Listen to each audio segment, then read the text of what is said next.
بات کر رہے تھے خواب کے بارے میں بھی کہا جاتا ہے کہ مبشرات میں سے ہو سکتے ہیں. ہمارے یہاں پر خواب کی تعبیرات بتاتے ہیں، مختلف چینلز کے اوپر بھی باقاعدہ پورے سلسلے اور پروگرامز چل رہے ہیں.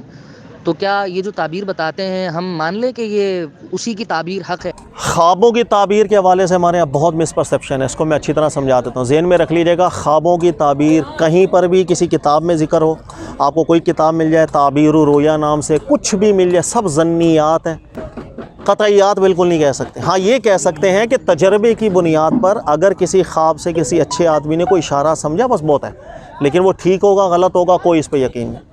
قرآن پاک کو آپ مطالعہ کریں گے تو قرآن پاک نے خواب کی تعبیروں کے علم کو اللہ کی طرف سے خاص علوم غیبیہ قرار دیا، اور اپنے نبیوں کو سکھا کر اللہ نے فخر رکھا ہے کہ بھئی ہم نے اپنے نبیوں کو سکھایا. اور خواب کی تعبیر جب کبھی آئی ہے، قرآن میں آئی ہے یا سنت کے اندر آئی ہے، آپ اس کی تعبیر دیکھ لیں، وہ خواب الگ ہوتا ہے، تعبیر بالکل الگ ہوتی ہے. میں اس کی چند مثالیں آپ کو دیتا ہوں. تو یوسف علیہ السلام کے حوالے سے اللہ نے قرآن میں ذکر کیا کہ اللہ نے خوابوں کی تعبیرات کا علم دیا تھا. اب وہ خوابوں کی تعبیرات دیکھیے گا کیا ہے. ایک شخص نے خواب دیکھا کہ اس کے سر پہ کھانا ہے، پرندے آگے کھا رہے ہیں. یہ خواب نارملی میں آپ کسی کو سنائیں کہ یار میں نے خواب میں دیکھا ہے کہ یار وہ جانور کھا رہے ہیں، تو جانور کے کھانے سے ہم اچھا شغل لیں گے، ہم کہیں گے ماشاءاللہ اللہ آپ کے ذریعے سے حیوانات کو روزی دے رہا ہے، ہمارا اشارہ یہ نکلے گا. لیکن حضرت یوسف علیہ السلام نے اس کی تعبیر کیا بیان کی؟ خواب میں بظاہر زندگی کی بات تھی، پرندے کھا رہے ہیں زندگی، لیکن تعبیر یہ تھی کہ تو مرے گا. ایسے ہی ہے. اچھا اسی طریقے سے دوسرے شخص نے خواب کیا دیکھا تھا کہ وہ ایک پھل نچوڑ رہا ہے، تعبیر کیا بیان کی کہ تو بادشاہ کی خدمت کرے گا. تیسرا خواب یہ تھا کہ گایوں نے گایوں کو کھا لیا، تو حضرت یوسف علیہ السلام نے اس کی تعبیر کیا بیان کی تھی؟ بھائی تعبیر ہوگی قحط آ جائے گا. بھائی کیا تعلق ہے ان کا آپس میں مجھے بتا. اسی طرح رسول اللہ صلی اللہ علیہ وسلم کی کئی حدیثیں ہیں جو آپ اس کو سنیں گے. جیسے حضرت عبداللہ ابن عمر ہیں، وہ کہتے ہیں میں نے ایک دفعہ خواب دیکھا، میں بہت گھبرا گیا، اور خواب یہ تھا کہ فرشتے مجھے لے کے جہنم کی طرف جا رہے ہیں، اور جب میں جہنم کی طرف گیا ہوں تو مجھے جہنم دکھایا، میں خوف زدہ ہو گیا شدید قسم کا، اور مجھے نہایت خوف پیدا ہوا. اس کے بعد فرشتے مجھے جہنم سے لے کے کہیں اور چلے گئے. کہتے ہیں میں صبح اٹھا تو میں پریشان، تو میں نے اپنے حفصہ رضی اللہ تعالیٰ سے ذکر کیا کہ اب اللہ کے نبی علیہ السلام سے خواب پوچھ کے بتا دے، میں بڑا پریشان ہوں. اللہ کے نبی علیہ السلام سے جب یہ بات پوچھی گئی، نبی علیہ السلام نے فرمایا عبداللہ ابن عمر بہت اچھا ہے، اسے کہیں کہ رات کی نماز پڑھا کرے تہجد کی. بھائی سمجھ آئی ہے؟ یعنی میں اگر خواب میں دیکھوں کہ ایک بندے کو فرشتے پکڑ کے جہنم کی طرف لے کے جا رہے ہیں، نبی علیہ السلام تعبیر کیا ارشاد فرما رہے ہیں اس کا؟ عبداللہ ابن عمر بہت اچھا لڑکا ہے. تو خوابوں کی تعبیر بالکل اس میں جو اللہ کی مراد کیا ہے وہ قطعی اور غیبی معاملات. ہمارے یہاں جو تعبیر و رویا چاہے وہ ایک تجربے کی بنیاد پر کہہ دیا جاتا ہے، وہ اس کی شاید یہ تعبیر ہے، سانپ دیکھ لو تو یہ ہوگا، تو بندر دیکھ لو یہ ہوگا. یہ بالکل ظنیات ہے، اس پہ کوئی اعتبار نہیں کرنا چاہیے. تو نبی کریم صلی اللہ علیہ وسلم کو خواب میں دیکھنا، کیا ہم جو دیکھ رہے ہیں وہ حق ہے؟ کیونکہ اس پر کوئی حدیث بھی پیش کی جائے گی جس نے مجھے دیکھا اس نے حق ہی دیکھا، کیونکہ شیطان میرا جو ہے روپ نہیں دھار سکتا. تو اس کے بارے میں کیا تفصیل ہے، کیا بولیں؟ سر اس میں رائے تو بہت ہیں اس حدیث کو سمجھنے کے اندر، لیکن جو سب سے زیادہ معقول رائے ہے وہ میں آپ سے ذکر کر دیتا ہوں. رسول اللہ صلی اللہ علیہ وسلم نے فرمایا، ایک حدیث آئی ہے کہ جس نے ہمیں خواب میں دیکھا اللہ نے اسے سچ دکھایا، شیطان تشکل نہیں کر سکتا. رسول اللہ کی اعلیٰ شان اللہ نے رکھی، تشکل نہیں کر سکتے ہیں. اچھا دیکھیے گا، یہ رضوان صاحب میرے پاس بیٹھے ہیں، میں آپ کو بیان کر رہا ہوں یا کوئی تھرڈ پرسن بیان کر رہا ہے، یار میں نے خواب میں رضوان کو دیکھا، اور آپ نے کہا اس نے کبھی رضوان کو دیکھا ہوا تو ہے نہیں، خواب میں کیسے دیکھا؟ یار رضوان کیسا تھا آپ نے جو خواب میں دیکھا؟ اس نے کہا رضوان کا ایک درمیانہ سا قد تھا، چشمہ لگایا ہوا تھا، اور میں نے دیکھا کہ شلوار قمیض پہنا ہوا تھا، سب اوصاف ٹھیک جا رہے ہیں نا، کلین شیف تھا. صرف ایک وصف اگر اس نے غلط بیان کر دیا، آپ کبھی مانیں گے کہ ہاں تو نے رضوان کو خواب میں دیکھا؟ میں نے بھائی ذاکر نائک صاحب کو خواب میں دیکھا، اور میں نے کبھی دیکھا ہوا نہیں ہوں. ایک مثال ہے، ذاکر نائک کو اوریجنل میں نے کبھی نہیں دیکھا، لیکن میں نے کہا میرے خواب میں کوئی ذاکر نائک نام کا بندہ آیا. آپ نے بڑا وہ سبحان اللہ کیسا تھا بھائی؟ یار وہ پینٹ شرٹ پہنا ہوا تھا، ٹوپی تھی اس کے سر پہ، میں نے دیکھا چشمہ بھی تھا، ہاں سب کچھ تھی، لیکن بڑی بڑی اس کی مونچھیں تھی، بڑی بڑی مونچھ، داڑھی نہیں تھی اس کی. ایک وصف میں بھی تبدیلی آئے گی نا، آپ بولیں گے سر آپ نے کسی اور کو دیکھا ہے، کیونکہ جو ڈاکٹر ذاکر نائک ہے وہ الگ چیز ہے. مسئلہ یہ کہ جس نے رسول اللہ کو دیکھا صلی اللہ علیہ وسلم اس نے حق دیکھا. اب رسول اللہ صلی اللہ علیہ وسلم کو ہم نے اوریجنلی دیکھا ہوا تو ہے نہیں، تو جن اوصاف کے ساتھ میں رسول اللہ صلی اللہ علیہ وسلم کو دیکھ رہا ہوں وہ اوصاف نبی علیہ السلام کے ایکچوئل ہونے بھی تو چاہیے، جبھی تو میں کہہ سکوں گا میں نے اللہ کے نبی علیہ السلام کو دیکھا ہے. یہ سب سے بہترین استدلال ہے. اگر کوئی ان وصفوں پہ رسول اللہ کو دیکھے جس پر رسول اللہ صلی اللہ علیہ وسلم ہیں، اب ایک صحابی حضرت عبداللہ ابن عباس اور ایک تابعی ہیں ابن سیرین، ان دونوں کے صحیح سند کے واقعات منقول ہے، میں سمجھاتا ہوں۔ عبداللہ ابن عباس، ان کے سامنے ایک تابعین آئے، تابعی میں سے تھے، انہوں نے کہا یار مجھے اللہ نے رسول اللہ صلی اللہ علیہ وسلم کا خواب میں دکھائے۔ غالباً عبداللہ ابن عباس ہی تھے اگر میں نام میں غلطی نہ کر رہا ہوں۔ تو انہوں نے پہلا سوال پتہ کیا کیا عبداللہ ابن عباس؟ انہوں نے کہا کہ جس کو دیکھا ان کا حلیہ بتاؤ۔ وہ حلیہ بیان کرنے لگ گئے، یار میں نے اس حلیے میں دیکھا تھا، اس حلیے میں دیکھا تھا۔ یہ جب بیان کر رہے تھے ان کی آنکھوں میں آنسو آ گئے۔ انہوں نے کہا اللہ کی قسم تو نے تو ایسے ہی دیکھا جیسے ہم دیکھ رہے تھے نبی علیہ السلام، ایگزیکٹ۔ یہی ابن سیرین تابعی بڑے گزرے ہیں جن کے نام سے کتاب الرؤیا بھی بڑی مشہور ہے۔ ان کے پاس بھی ایک شخص نے آ کے کہا کہ میں نے اللہ کے نبی علیہ السلام کا دیدار کیا خواب میں۔ تو ابن سیرین نے کہا کہ جن کا دیدار کیا ان کے ذرا اوصاف بیان کرو۔ اس نے اوصاف بیان کیے، یار ایسا ایسا۔ ابن سیرین نے کہا تو نے کسی اور کو دیکھا ہے؟ یہ تو نبی کے وصف ہی نہیں ہے صلی اللہ علیہ وسلم۔ ایگزیکٹ رسول اللہ کو تو دیکھنا ہو نا پہلے صلی اللہ علیہ وسلم۔ سر بات یہ ہے کہ اب اللہ کے نبی علیہ السلام کو ہم میں سے تو کسی نے اوریجنلی دیکھا نہیں ہے۔ زیادہ سے زیادہ شواہدات اس کے یہ ہیں کہ جو بہت زیادہ اوتھینٹک روایات کے اندر اللہ کے نبی علیہ السلام کا حلیہ مبارک آیا ہو، ایٹ لیسٹ اس کی مشابہت تو ہونی چاہیے۔ جب ہم کسی کو یہ کہہ سکتے ہیں کہ شاید بھائی آپ جو جس کا دیدار ہوا رسول اللہ ہی ہیں۔ اب اللہ کے نبی علیہ السلام کے وصف میں نے عموماً دیکھا ہے اکثر لوگ نبی علیہ السلام کا جب حلیہ بیان، میں نے خواب میں دیکھا نبی علیہ السلام کی داڑھی مبارک سینے کو گھیری ہوئی تھی۔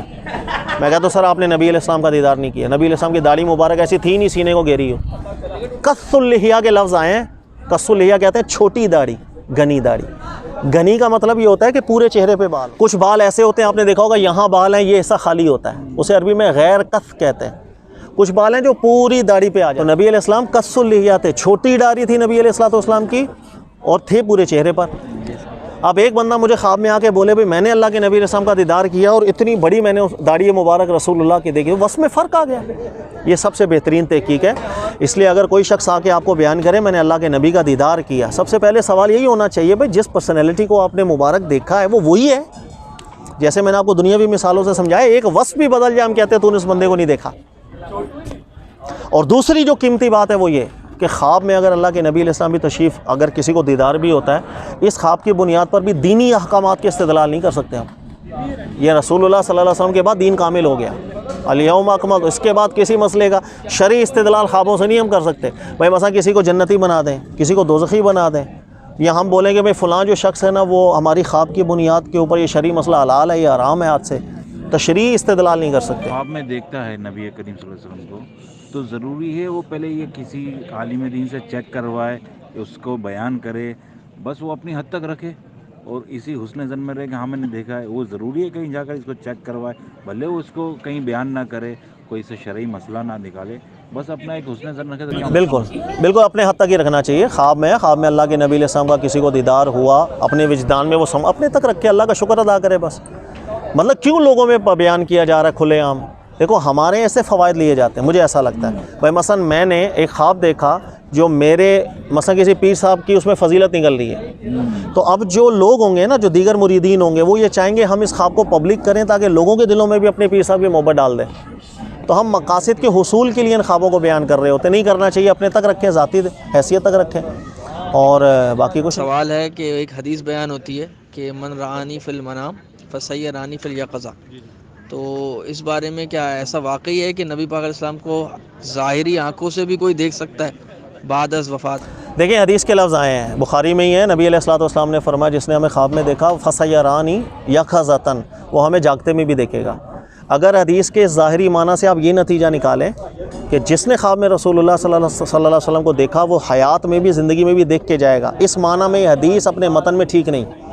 آپ اسی حدیث کی شرح میں کسی شارح کو پڑھ لیں، ابن حجر عسقلانی کو پڑھ لیں، کسی کو بھی پڑھ لیں، انہوں نے لکھا ہزاروں علماء ایسے گزرے ہیں نیک پرہیزگار متقی کہ جن کو رسول اللہ کا دیدار ہوا خواب میں، انہی اوصاف پر جو اللہ کے نبی علیہ السلام کی احادیث مضبوط طریقے سے ہیں، لیکن زندگی میں مرتے دم تک ظاہری دیدار نہیں ہوا۔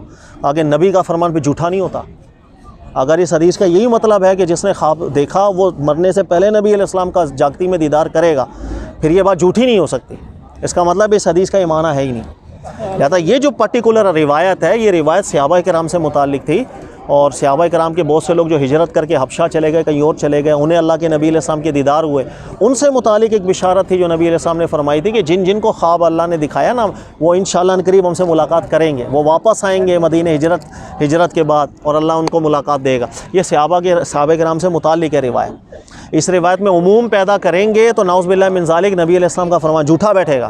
کئی لوگوں کو دیدار ہوا رسول اللہ صلی اللہ علیہ وسلم کا خواب میں, حقیقتاً نہیں ہوا, تو نبی علیہ السلام کا فرمان پہ جھوٹا نہیں ہوتا, پھر وہ سچا ہوگا. نبی پاک علیہ السلام کے خواب کے حوالے سے یہ بھی بیان فرما دیں کہ آپ علیہ السلام کا خواب میں دیدار کرنا یہ باعث فضیلت ہے یا یہ نقصان کا سبب بھی بن سکتا ہے؟ کیونکہ بعض روایتوں میں بعض لوگ کہتے ہیں اس طرح کی کہ نبی پاک علیہ السلام بعض اوقات کسی کے خواب میں آتے ہیں, اس کو متنبع بھی کر کے جاتے ہیں, اور بعض اوقات بندہ کچھ کا کچھ بھی سمجھ جاتا ہے. جیسے ایک روایت ملتی ہے کہ کسی نے خواب میں دیکھا کہ اس کو شراب کی اجازت مل گئی ہے. جب خواب بیان کیا علماء کے سامنے تو انہوں نے یہی کہا کہ تمہیں خواب شراب کی پینے سے منع کیا گیا ہے, تم اسے اجازت سمجھ بیٹھے ہو اپنے حق میں.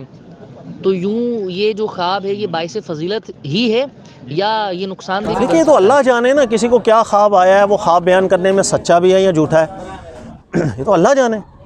پھر اس کو خواب آیا, وہ صبح اٹھ کر کے اس چیز کو محسوس کر رہا ہے کہ یار شاید ایسا ہے, وہ غلطی بھی کھا سکتا ہے. اس میں غلطی بھی تو کھا سکتا, انسان ہے 100 غلطیاں کھاتا ہے. تو یہ چیزیں بہرحال جس کو اچھا خواب ہے نا اللہ کا شکر ادا کرے, اپنے بس خاموش رہے, اپنی ذات تک اس کو رکھنا چاہیے, پبلک نہیں کرنا چاہیے. ہمارے یہاں جو خوابوں کا سلسلہ جب پبلک ہونا شروع ہو گیا نا, اس سے بڑے مسئلے ہو گئے. اپنی اپنی تنظیموں کے, اپنے اپنے مسلکوں کے, اپنے اپنے فرقوں کے ہر ایک کے بعد خواب ہے.